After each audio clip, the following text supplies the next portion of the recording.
Hello welcome back to another video. ഇന്നൊരു cleaning video ആണ്. ഞാൻ വിചാരിച്ചു മിക്സിയൊക്കെ ഒന്ന് ഡീപ്പ് ക്ലീൻ ചെയ്യാമെന്ന്. അപ്പോൾ നമുക്കറിയാം മിക്സിയുടെ ആ ജാറിൻ്റെയൊക്കെ അടിയിലായിട്ട് ഇങ്ങനെ അഴുക്കുകളൊക്കെ വന്ന് അടിഞ്ഞു കൂടാനുള്ള ചാൻസസ് ഉണ്ട്. അപ്പം നമുക്കതൊക്കെ ഒന്ന് ക്ലീൻ ചെയ്തെടുക്കാം. അപ്പോൾ അതിനായിട്ട് ഞാൻ കുറച്ച് ബേക്കിംഗ് സോഡ ഇട്ട് കൊടുക്കുന്നുണ്ട്. ബേക്കിംഗ് സോഡയ്ക്ക് പ്രത്യേകിച്ച് അളവും കാര്യങ്ങളും ഒന്നുമില്ല.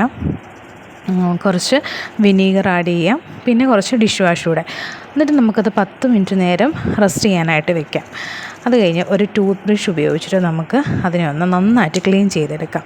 അപ്പോൾ ആ മോട്ടറിൻ്റെ ആ ഒരു ഭാഗത്ത് ഒന്ന് പിടിച്ചിട്ട് വേണം നമ്മൾ, അല്ലെങ്കിൽ അതിങ്ങനെ കറങ്ങിക്കൊണ്ടേയിരിക്കും, അവിടെ ഒന്ന് പിടിച്ച് വെച്ചിട്ട് നമ്മളിങ്ങനെ ബ്രഷ് ചെയ്ത് കൊടുക്കാമേ.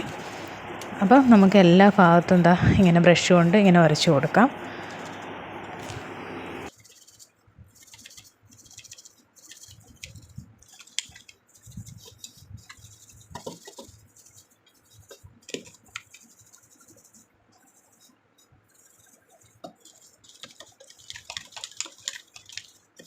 അപ്പോൾ നമുക്കിതൊന്ന് വാഷ് ചെയ്തെടുത്തിട്ട് വരാമേ.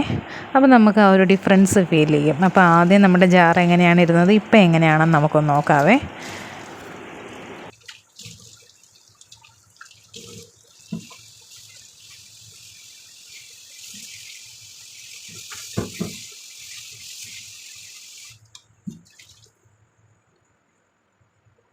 നല്ല ക്ലീൻ ആയില്ലേ? ഇനി നമുക്ക് ഈ ഒരു പോർഷന് കഴുകി കൊടുക്കാം. അപ്പം ഞാൻ ആ ഒരു ചെറിയൊരു ഔട്ട്ലെറ്റ് പോലെ കണ്ടില്ലേ, അവിടെ നമുക്ക് ഒരു പേപ്പർ വെച്ചിട്ട് ഇങ്ങനെ ക്ലോസ് ചെയ്ത് വെക്കാം.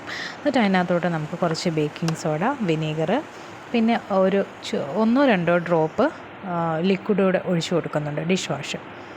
എന്നിട്ട് നമുക്ക് അതും ഒരു 10 മിനിറ്റ് നേരം റെസ്റ്റ് ചെയ്തതിന് ശേഷം നമുക്ക് നന്നായിട്ട് ഉരച്ച് കൊടുക്കാം. അപ്പോൾ ഞാനവിടെ ആ ഔട്ട്ലെറ്റിൻ്റെ ഇവിടെ അത് വെച്ചതെന്ന് പറഞ്ഞാൽ, അല്ലെങ്കിൽ അതിങ്ങനെ ഒഴുകി ആ ഒരു ഔട്ട്ലെറ്റിലൂടെ ഒഴുകി അങ്ങ് പോകും. അപ്പോൾ അതുകൊണ്ട് അവിടെ ഇങ്ങനെ നമുക്കത് ക്ലോസ് ചെയ്ത് വെക്കാമേ. ക്ലോസ് ചെയ്ത് വെച്ചിട്ട് വേണം നമ്മൾ ആ വിനെഗറും നമ്മുടെ ക്ലീനിങ് ഏജൻസൊക്കെ ഇട്ട് കൊടുക്കാനായിട്ട്. എന്നിട്ട് നമുക്ക് ആ ടൂത്ത് ബ്രഷ് കൊണ്ട് നന്നായിട്ട് ക്ലീൻ ചെയ്ത് കൊടുക്കാവേ.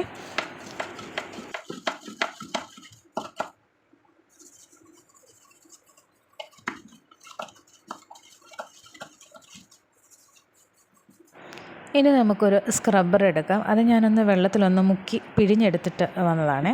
എന്നിട്ട് നമുക്ക് ആ സോഫ്റ്റായിട്ടുള്ള പോർഷനില്ലേ, ആ പോർഷൻ വെച്ചിട്ട് നമുക്കൊന്ന് ക്ലീൻ ചെയ്ത് കൊടുക്കാം. അതിനകത്തോട്ട് ഞാൻ ഒരു ഡ്രോപ്പ് ലിക്വിഡ് ഒഴിച്ചു കൊടുക്കുന്നുണ്ട്.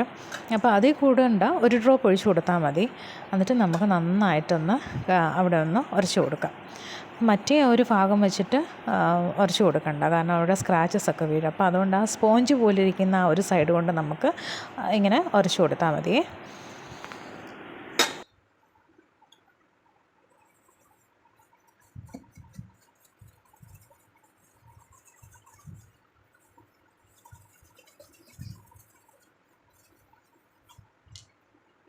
ഇനി നമുക്ക് ഒരു ഡ്രൈ ആയിട്ടുള്ളൊരു ക്ലോത്ത് എടുത്തിട്ട് നമുക്കത് വൈപ്പ് ചെയ്ത് കൊടുക്കാം. അപ്പം ഞാൻ എടുത്തേക്കുന്ന ഒരു ബനിയൻ ക്ലോത്ത്, അതാകുമ്പോൾ പെട്ടെന്ന് വാട്ടറൊക്കെ ഇങ്ങനെ അബ്സോർബ് ചെയ്തെടുക്കും. അപ്പോൾ ആ മിക്സിയുടെ കണ്ടോ അഴുക്കൊക്കെ നന്നായിട്ട് പോയിട്ടുണ്ട്. ആ ഒരു സൈഡും ഒക്കെ നമുക്ക് നന്നായിട്ട് ഇങ്ങനെ തുടച്ച് കൊടുക്കാം.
ഇനി അടുത്തായിട്ട് നമുക്ക് മിക്സിയുടെ ജാർ കൂടെ ഒന്ന് ക്ലീൻ ചെയ്തെടുക്കാം. അതിൻ്റെ ബ്ലേഡിൻ്റെ ഇടയ്ക്കൊക്കെ ഒന്ന് നന്നായിട്ട് ക്ലീൻ ആവാൻ വേണ്ടിയിട്ടാണ്.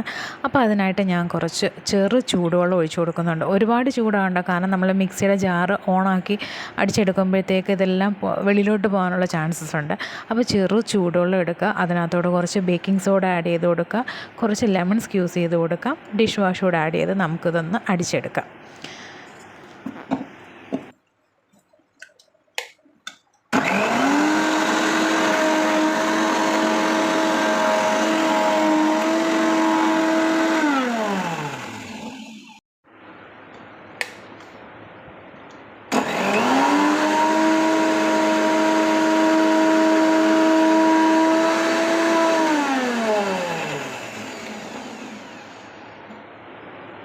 അപ്പോൾ നല്ല ക്ലീൻ ആയില്ലേ ഇതിൻ്റെ അകമൊക്കെ. അപ്പോൾ എല്ലാവരും ഇതൊന്ന് ട്രൈ ചെയ്ത് നോക്കണേ.